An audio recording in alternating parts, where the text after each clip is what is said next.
Anytime.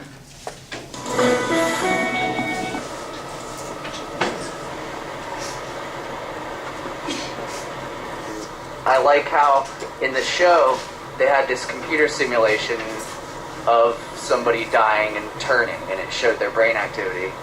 And that's an example of why psychology is so interesting in this respect, because you can see that the brain shuts off completely and all of the outer and more evolved layers die out, you know, the things responsible for personality and everything. And then activity starts to come back, but then it only goes to the root of the brain and to the motor centers and just the most primal parts about us. Died with a shirt off, man. Come on, just name a couple. Edward Scissorhands. You did Edward Scissorhands. Nice. Jurassic Park 1 and 3. The best one, of course. Batman Returns, Terminator 2. Almost any Quentin Tarantino flick you can name. Inglourious Bastards, Everton. Hard guy.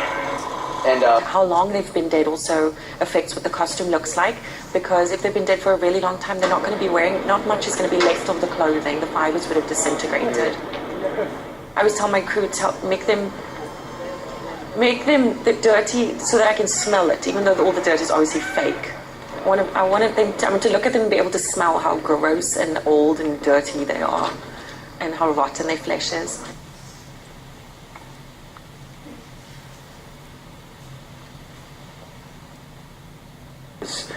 This year, the writers and the characters, they really get into their backstory, and you see certain alliances form and certain enemies made. And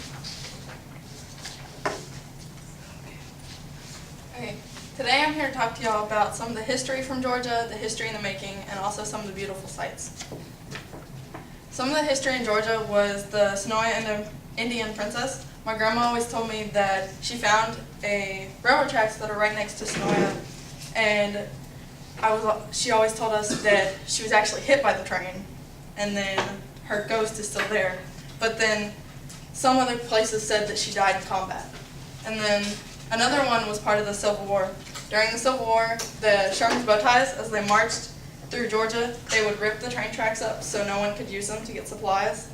And they would rip them up, start a bonfire, heat them up on the bonfire, wrap them around trees, which is what these are. Now we've talked about the history in the making.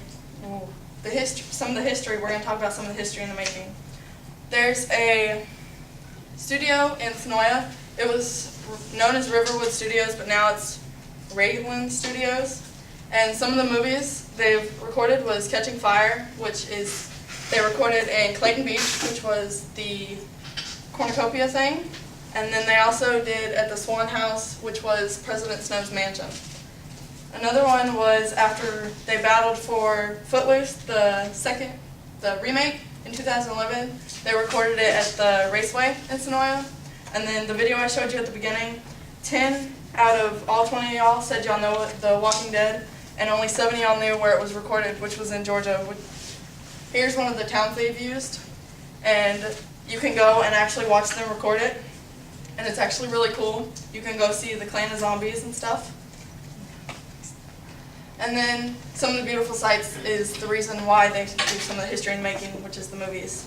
One is Line Creek, which is right here. It's a trail kind of place, and according to sclandtrust.org, they try and keep it as natural as possible. So you're not allowed to take any bikes, mountain bikes and stuff, and you're supposed to follow the trails that are there. Another one is Callaway Gardens, which is right here, and right here. They have a little chapel called Callaway Chapel, and you can go there for a service in the morning. And they also have the Bellawood Quarry, which is right here, and it's another trail place that you can go and hike, and you can also go swim. And they also have Talilu Falls, not really sure how to pronounce that, which is right there, and you can also go swim there, and it's another trail kind of thing.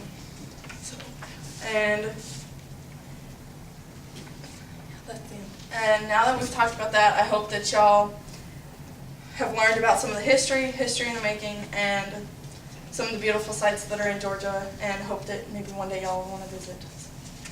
Thank you.